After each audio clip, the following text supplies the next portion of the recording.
अचानक बाजार में पत्ता गोभी की इतनी ज्यादा आवक हो गई कि उसके दाम जमीन पर आ गिरे। जो पत्ता गोभी पहले 5 रुपए किलो बिक रही थी, वही अब 5 रुपए में 100 किलो तक बिकने लगी। रामलाल अपने खेत के किनारे बैठा था। उसकी आंखों में आंसू थे और चेहरे पर चिंता साफ दिखाई दे रही थी।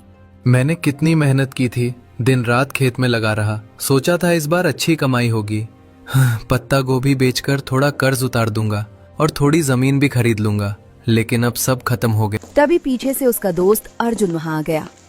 उसने रामलाल को उदास बैठे देखा तो पास आकर बोला, अरे रामलाल, तू यहाँ अकेला बैठकर रो क्यों रहा है?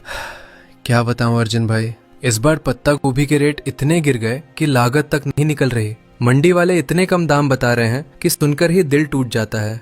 भाई, जिंदगी में हर बार इंसान के हिसाब से नहीं होता।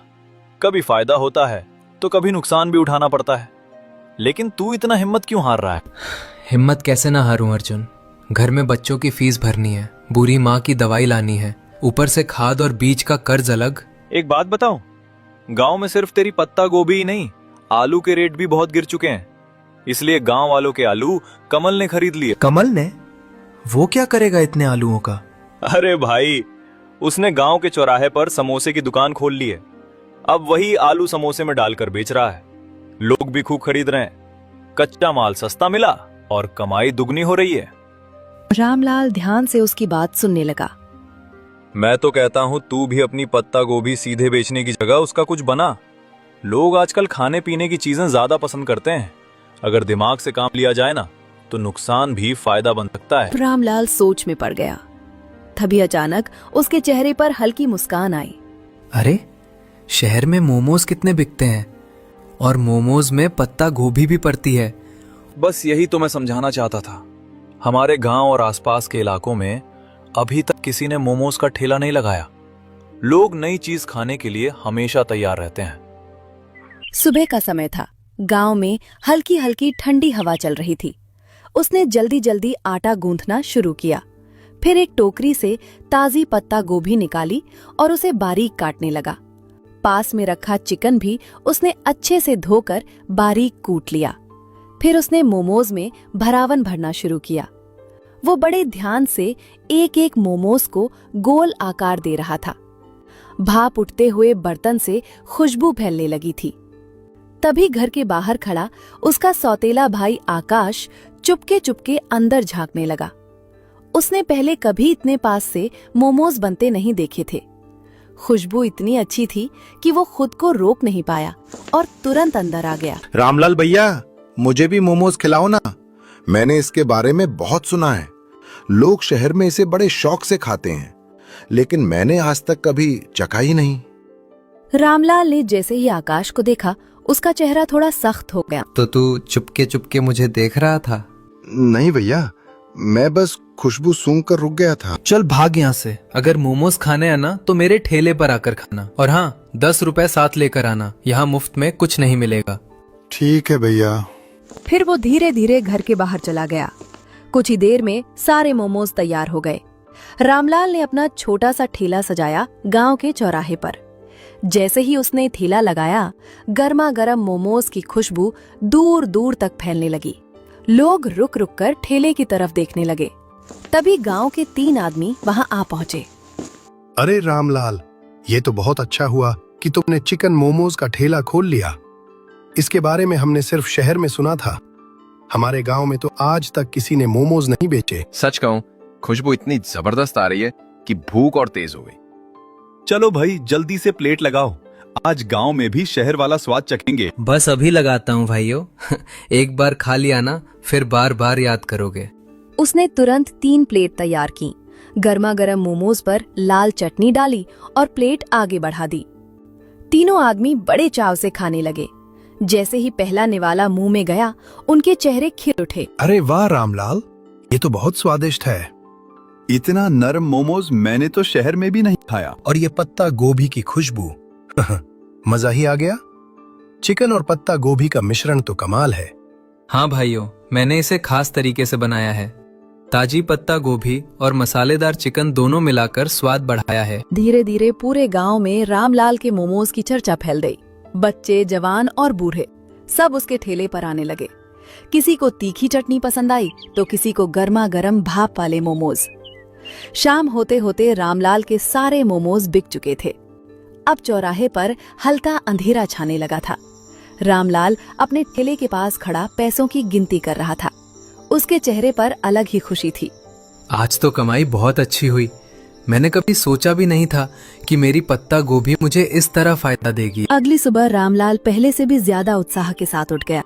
रामलाल आंगन में बैठकर फिर से मोमोज बनाने लगा। उसने ताजा चिकन निकाला, उसमें मसाले मिलाए और बारीक कटी पत्ता गोभी डालकर भरावन तैयार करने लगा। तभी धीरे धीरे कदमों की आवाज आई। रामलाल ने पीछे मुड़कर देखा तो आकाश फिर से दरवाजे पर खड़ा था। भैया, मैं कल ठेले पर नहीं आ पाया। मेरे पास पैसे भी नहीं थे, लेकिन आज मुझे थोड़ा सा मोमोज खिला दो ना। तुझे मैंने कितनी बार कहा है कि यहाँ घर पर मोमोज नहीं मिलेंगे। भैया, मैं सिर्फ एक ही खा लूंगा। नहीं, अगर खाना है तो मेरे ठेले पर आकर खाना। वहाँ सबके सामने पैसे देकर खरीदना पड़ता है। लेकिन भैया। चल भाग यहाँ से, और अगर फिर से यहाँ आकर परेशान किया ना तो मार पड़ेगी। आकाश डर गया। उसकी आंखें नम हो गईं। वो चुपचाप वहां से चला गया। आज चौराहे पर काफी भीड़ थी। जैसे ही लोगों ने गर्मा गर्म मोमोज की खुशबू महसूस की, सब उसके ठेले के पास आने लगे। रामलाल भाई, जल्दी प्लेट लगाओ। कल वाले मोमोज का स्वाद अभी तक याद है। आज तो मैं अपने बच्चों के लिए भी पैक करवाऊंगा। रामलाल खुशी खुशी सबको मोमोज देने लगा। तभी गांव के बूढ़े काका वहां आ पहुंचे। उन्होंने ठेले के पास खड़े होकर कहा, अरे रामलाल बेटा, तेरे चिकन मोमोज की खुशबू तो बहुत अच्छी आती है, लेकिन हम लोग तो मांस नहीं खाते। तो काका, मैं आपके लिए क्या करूं? अरे बेटा, तू हमारे लिए भी वेज मोमोज बना दिया कर। गांव में बच्चे बूढ़े बहुत लोग ऐसे हैं जो सिर्फ सब्जियां खाते हैं। अगर तू वेज मोमोज बनाएगा ना तो तेरी दुकान पर और भी ज्यादा भीड़ लगेगी। ये सुनते ही रामलाल कुछ पल के लिए सोच में पड़ गया। फिर अचानक उसके चेहरे पर मुस्कान आ गई। अरे काका, आपने तो मुझे बहुत बड़ी आइडिया दे दिया। अरे बेटा, व्यापार में हर तरह के लोगों का ध्यान रखना पड़ता है। सही कहा आपने। अगर मैं वेज मोमोज भी बनाऊंगा तो गांव के ज्यादा लोग मेरे ठेले पर आएंगे। अगले दिन सुबह सुबह रामलाल ने बड़ी मेहनत से 2 अलग अलग बर्तन तैयार किए। एक तरफ गर्मा गर्म वेज मोमोज रखे थे और दूसरी तरफ मसालेदार चिकन मोमोज। उसने दोनों पर अलग अलग निशान भी लगा दिए ताकि कोई गलती न हो। आज कोई गड़बड़ नहीं होगी। जिसने वेज मांगे उसे वेज दूंगा और जिसने चिकन मांगे उसे चिकन। अब कोई शिकायत नहीं आएगी। इतना कहकर वो कुछ सामान लेने बाहर चला गया। तभी धीरे धीरे दरवाजा खुला और अंदर आया उसका चचेरा भाई आकाश। उसकी नजर सीधे मोमोज के बर्तनों पर गई। बहुत बेइज्जती कर दी रामलाल भैया ने मेरी। हर बार मुझे मोमोज खाने से मना कर देते हैं। आज मौका अच्छा है, अब बदला लेने का समय आ चुका है। वो इधर उधर देखने लगा कि कहीं कोई उसे देख तो नहीं रहा। अब होगा असली खेल। आज पूरे गांव के सामने रामलाल भैया की ऐसी बेइज्जती होगी कि जिंदगी भर याद रखेंगे। आकाश ने चालाकी से दोनों बर्तनों के ढक्कन बदले। चिकन मोमोज वाले बर्तन पर वेज का निशान लगा दिया और वेज मोमोज वाले बर्तन पर चिकन का निशान। इतना कहकर वो वहां से चुपचाप निकल गया। गांव के बुजुर्ग काका सबसे पहले वहां पहुंचे। अरे बेटा रामलाल, आज तो बहुत भूख लगी है। जल्दी से अपने मशहूर वेज मोमोज खिलाओ। काका, आज तो ऐसे मोमोज बनाए हैं कि मजा आ जाएगा। बस अभी प्लेट लगाता हूँ। रामलाल ने बिना देखे वेज समझकर जो प्लेट काका को दी, उसमें असल में चिकन मोमोज थे। काका ने पहला मोमोज मुंह में रखा, फिर अचानक उनका चेहरा गुस्से से लाल हो गया। अरे रामलाल, ये तूने क्या खिला दिया? ये तो चिकन है। नहीं काका, ऐसा कैसे हो सकता है? मैंने तो वेज मोमोज ही दिए हैं। अरे मुझे बेवकूफ समझ रखा है क्या? जिंदगी भर से वेज खा रहा हूँ, वेज और चिकन में फर्क नहीं पहचानूंगा। अरे ये क्या हो गया? रामलाल ने ऐसी गलती कैसे कर दी? धर्म भ्रष्ट करा दिया काका का। तभी वहाँ गांव का दबंग आदमी मुन्ना भाई आ गया। क्या तमाशा लगा रखा है यहाँ? देखो ना मुन्ना भाई, इस रामलाल ने मुझे वेज की जगह चिकन खिला दिया। क्या ये सच है? मुन्ना भाई, मेरी बात मानिए, मैंने जानबूझकर कुछ नहीं किया। अच्छा, अगर तू सच बोल रहा है तो अभी पता चल जाएगा।